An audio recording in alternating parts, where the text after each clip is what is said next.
Hi everybody. Wow. All right. I'm breaking this down into 3 videos because I have so much to catch up on and review. Um, all right. So days 5, 6, and 7, which were the first 3 days of the hospital, I was in ridiculous pain. Ridiculous pain. I couldn't have water at all for those first 3 days, which I desperately wanted. So I had a dry throat. Ugh, nasty. Everything was sore, everything was swollen, and I was in pain from head to toe. Literally. Could barely move. Just basically my hands, my fingers, my feet a little bit.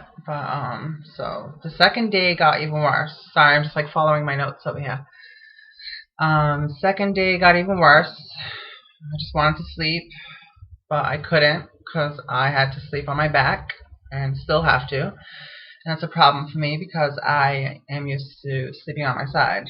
So pretty much since the operation, even until today, I'm having a trouble sleeping because of that. So I'm almost up every other hour or so.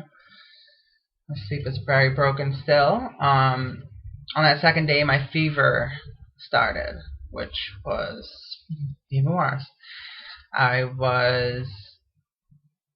think I had like a 102, 103, back and forth. It was ridiculous. So the third day was my peak of pain. That was my worst day.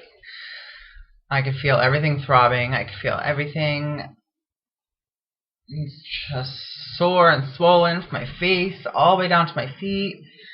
I was really depressed, really, because from being in all that pain, I just didn't know, like, where I was going next from there. That was so bad.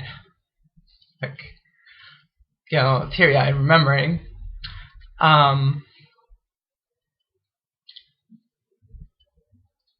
Still could only move my fingers and my feet. Sorry. Anyways, and I still couldn't have any water, which sucked. But anyway, so my doctor came in to see me, and he wanted me to start getting up and moving around. And it's not like back home where they have like this kind of like physical therapist to come in and say, hey, let's go, we gotta get moving, go for a walk, so that you're ready to leave. They don't have that part, which really, really sucked. So basically I had to do it on my own. I had to try to get up on my own.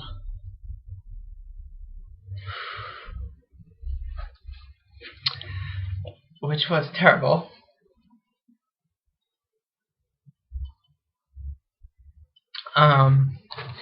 So I asked for the nurse's help as much as I could because it was impossible. Damn. Ridiculous.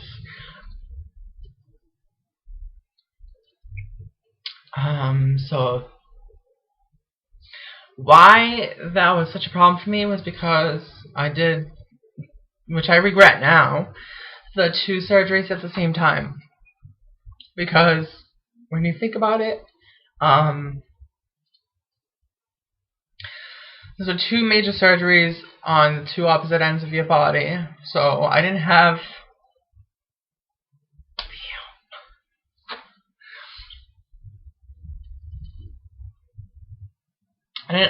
like, if I only did my breast, then I would have had the bottom half of myself to help me get up, or if I only did the bottom, then I would have the upper body strength to help get me up out of bed. So that was ridiculous. Anyways, still had the fever, so I felt bad calling the nurses almost every hour to adjust the AC for me because I was either too hot, too cold, constantly. I could barely breathe because the wrapping around my breasts was so tight and everything was so swollen that I can only take like short breaths, like panic breaths, all the time. And so I did have my sexual reassignment surgery. There's like 3 different options you can have to make the inside. Basically, you can use the penile skin. That's option 1. Option 2, which is like the shortest depth inside. Option 2 is a little more depth, using the skin of the penis and the scrotum. So that's the medium. And then the third one, which is the one I had, was the colon transfer into the SRS. So I didn't use the penis pretty much at all, except to make the clitoris, and the balls were gone, and just the skin was used for, you know, the labias and all that. So what they had to do was, I basically have one scar that I can even see down there at all, which is kind of like a C-section scar. Basically looks like the same thing, and that's when they had to go in and get like a chunk of my intestine, and that's what they used on the inside of my vagina. Because it's the best way to go about it. It's self-lubricated. I won't have any problems being dry or anything like that. It's the most natural feeling as far as feeling like the real thing.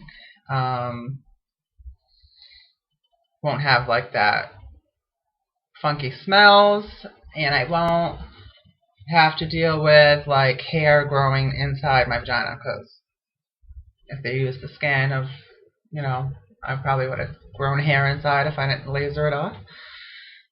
So that's that. So I had, like, I still am sore from that scar a little bit, and I had one movie channel in English, which I can't complain about. At least there was one, right? But it was almost the same movies every day, so that drove me crazy because I was so bored.